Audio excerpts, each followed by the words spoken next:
Hello and welcome back to the Genesis Edge product line video series.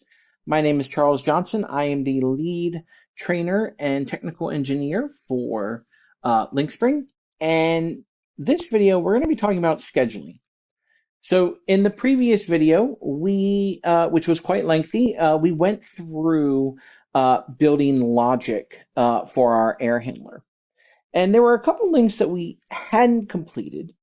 If I go to the wire sheet here, a couple were the night setback input, night setup input, occupancy override input, and the occupancy command input. The night setback, setup, and occupancy override, they're going to be coming from the Niagara network, assuming that we have VAVs here. But just building this now, it's not a part of what we're going to be doing. So right now, I only want to care about the occupancy command. So the way that I want to control occupancy in my Edge 534 for this air handler is a Boolean schedule. So under the config space, I made a schedules. Folder. And when I double click on the schedules folder, I bring up the default view, which is the AX wire sheet. And what I've already done ahead of time is I have already opened the schedule palette in the palette window. And when you do this, we see that we have a bunch of different schedules. We have Boolean, enum, numeric, string, a calendar schedule, a trigger schedule, and your Boolean selectors. I'm sorry, Boolean, numeric, string, and enum schedule selector. So the reason why we have 4 different types of schedules to match the different types that we have because of the common object model.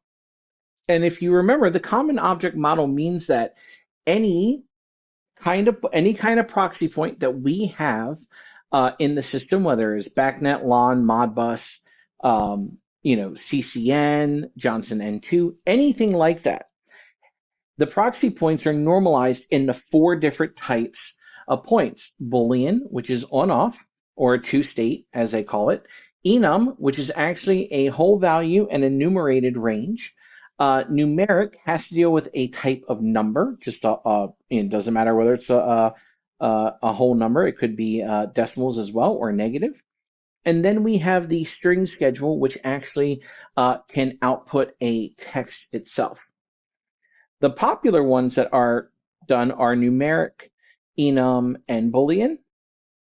And normally, if you have an enum, you're typically either dealing with a LAN controller, or more common now that you're seeing is that the occupancy command in BACnet air handlers is actually becoming a multi-state value, which you would want to use an enum schedule for.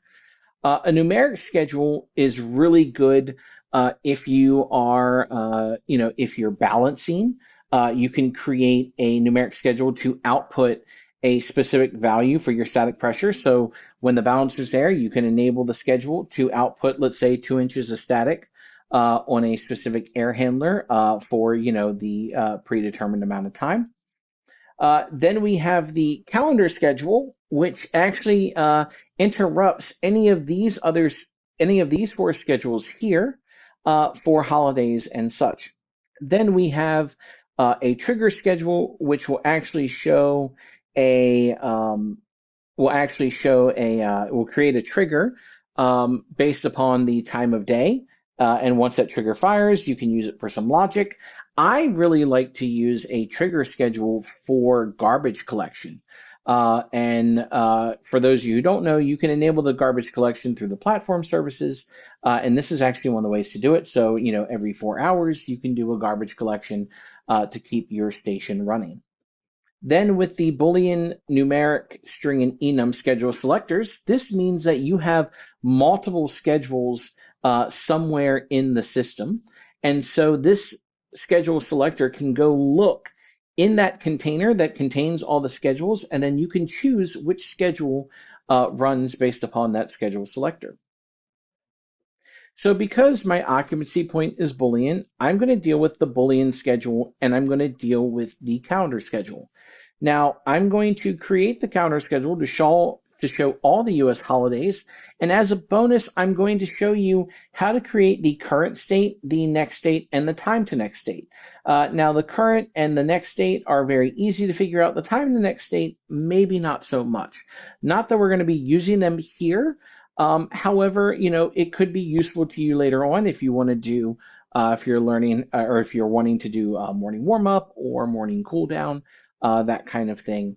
It will work out just fine. So I'm going to drag my Boolean schedule onto my wire sheet, and I'm going to name it occupancy schedule. And the first thing I'm going to do is right click and link mark. And because I'm linking mark here, I want to link this to my occupancy command input that I have in my network settings folder under my Onyx driver. We created this last video. Now, when I double click my occupancy schedule, the default view is the AX scheduler. The weekly schedule tab is the first view that you'll see, and this will allow me to create the time in which I want my building to be occupied or my air handler to be occupied. The special events tab will allow me to reference a calendar schedule or multiple calendar schedules that I have in the system, as well as any special events that are a one-shot that I create in this tab itself.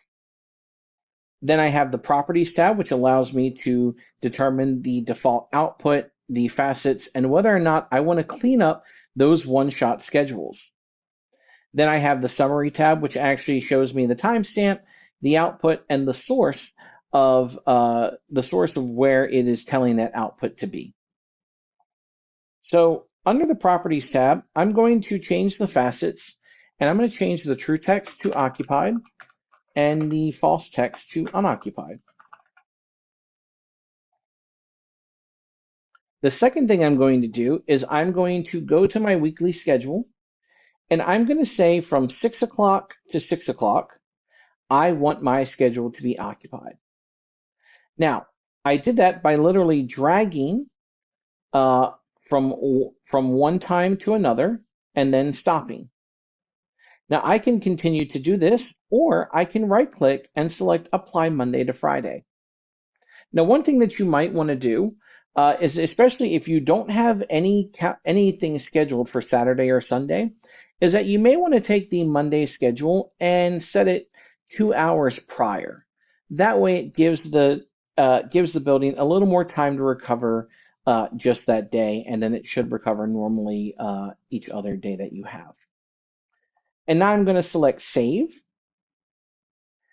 and I'm then going to right-click on my network settings folder, and I'm going to link from occupancy schedule, and I'm going to go from my out slot of my occupancy schedule into my op command in, which was the slot I composited out. And now, if I go back to the wire sheet, we can see the nub that was created, and you can actually see where it is. I can actually just double click this to take me to where the link is, which highlighted is showing this occupancy command in. And when I go to my network settings folder, we can see that that link has now been active. Now back to my wire sheet of my schedules folder. I'm now going to create a calendar schedule, and I'm going to name this schedule Holidays. One of the main differences here is that I don't have as many tabs as I would in my calendar schedule. So show you here under my special events, I have everything here, including a special event output where I'm going to determine what I want my output to actually do. But if I go to the calendar schedule, it brings everything up except the special event output. That's because I'm only creating the special events here. So we're going to create, I think, like 10 different schedules here, 10 different holidays. And the first one is I'm going to select Add. And now you can see here that I have date, date range, week and day, and custom. So I can actually choose custom or week and day to create something that allows me to have a flexibility from year to year. A date range allows from one specific date to another specific date. So to me, I like using this for like a spring break that won't be the same every year. So you'll have to change it every year, but this is actually a good start. And then the date, which actually is just an actual date, like New Year's Day, Christmas Day, Labor Day, or not really Labor Day, Veterans Day, Christmas Day, those ones, 4th of July, those are the ones where I would select date. So let's go in order and actually create all of our holidays that we want here. So the first one that I'm going to do is I'm going to do New Year's Day. So we know that it could be any weekday as long as it is January 1st of any year. And then select Add or select OK. Now I can click and let's do Independence Day, which we know is the 4th of July on any weekday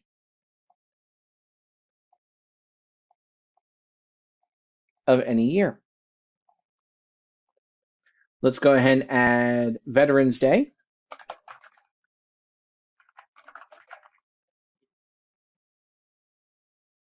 which is November 11th of any year.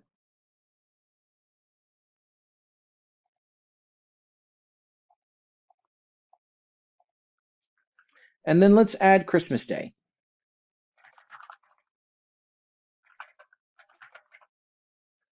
which is going to be December 25th of any year.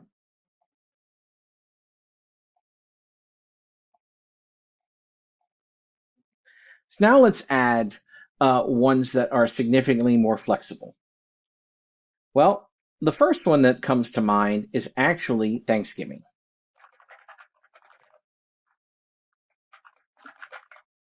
Now, you could make this a one shot, but it changes every year. So because it changes every year, we want something that's actually going to stick with us for the lifetime of the system. I could choose custom here and select things that I want. However, I'm just going to select week and day. So the weekday, I need to choose any day. I know it's going to be a Thursday, and I know it's going to be week 4, and it's going to be in November itself. And I'm going to select OK. Now the difference between week and day, or the week versus a calendar week, that it actually just takes the week in which it started. If I do calendar week 4, while it works here just as fine, it may not work the entire time. So week 4 is actually what I like to stick with. Now let's do Martin Luther King Day.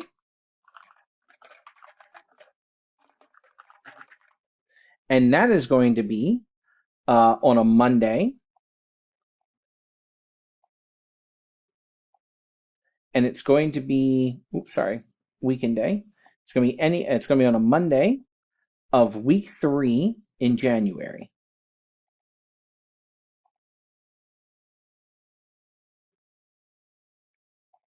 Now let's go ahead and add Washington's birthday,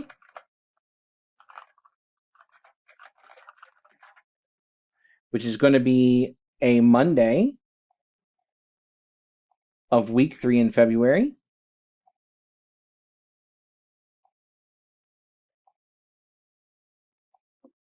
Let's add a Memorial Day.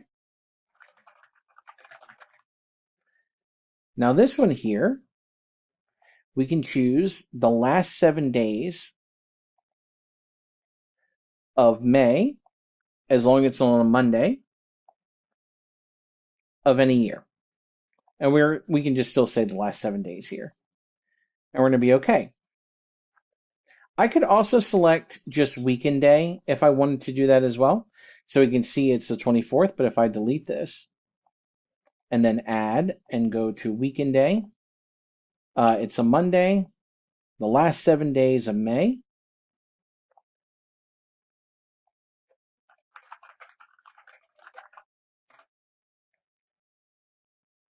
and we're gonna you can hit save. So if we hit save here and go to May, we see it's now on the 27th, like it showed in the custom. Now let's go ahead and go to Labor Day, and we're gonna do week and day there as well. And it's gonna be Monday of week 1 in September. After that, we're going to do Columbus Day or Indigenous Peoples Day, whichever you would like to call it. And of course, that is going to be another weekend day, which is going to be a Monday of week 2 in October.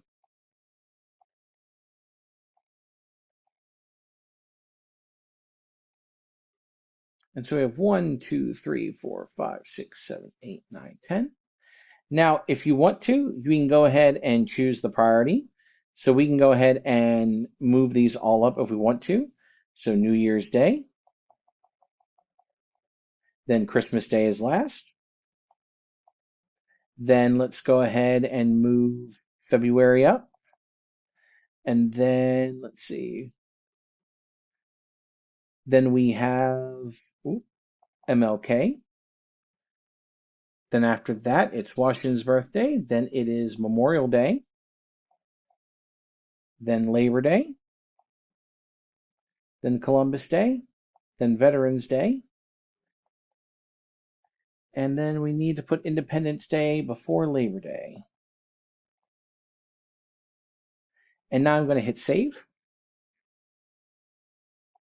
So now, since I have that done, I'm going to go back into my Boolean schedule, and under special events, I'm going to select reference. And now I see that I have my holidays here.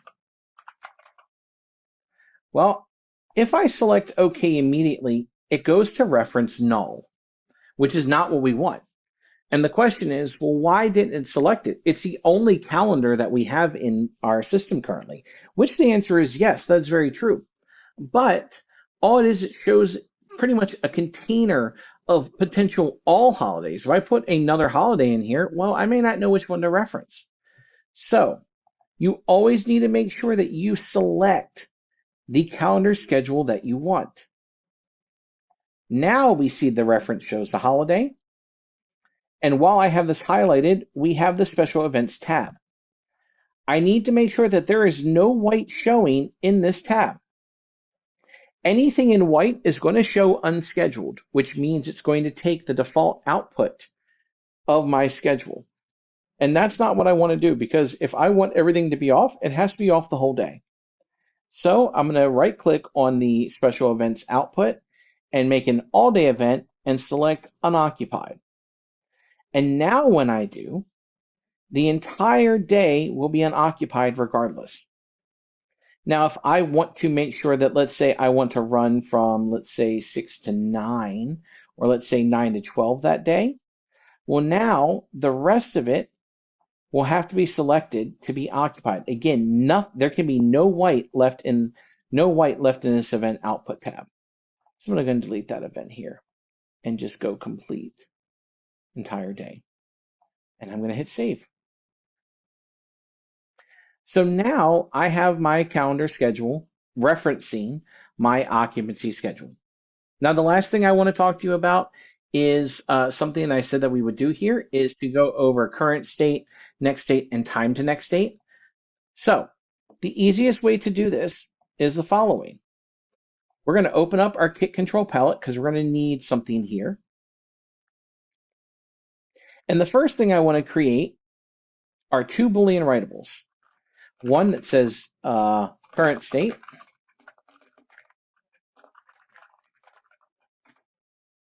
and I'm going to change this to occupied or unoccupied. Now I duplicate this and say next state. And now I'm going to create another Boolean writable. I'm sorry, a numeric writable that says TuneCoast, which is actually stands for time until next change of state. And that one I'm going to change to minutes. So I'm going to click my chevron, my units, select time, and select minutes, and select OK, and hit save. So the outsource is going to be the current state, which is easy. And now the next state is also easy. But I can't just drag this next time in here. It doesn't equate. It gives me something ridiculous. So in order to do this, the easiest way for what I know how to do is to use something called a time difference. So in the time difference, I'm going to right click and copy and right click and paste. And then I'm going to drag in the current time. So now I drag the next time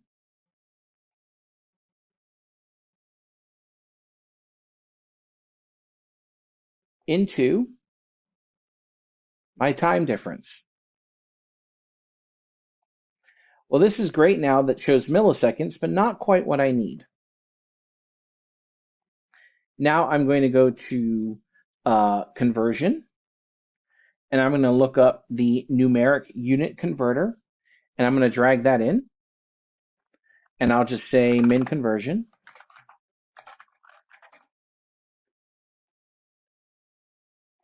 And when I double click this, my input facets, I'm going to change to milliseconds. So as time.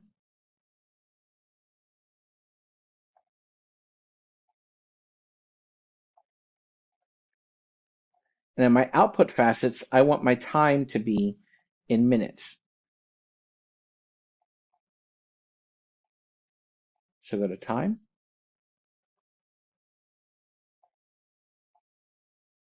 minute, hit save. And now I bring it in here and it brings it up to, it should have brought it to minutes right away. Let's go ahead and change it back to minutes. I think I actually need to change it after I've brought it in. I believe that's more what I need to do. And now I now have roughly 83 minutes left. And if I want to, I'll just make this a whole number by going to 0 for my precision. And there we go. All right, that's it for today. Have a good one.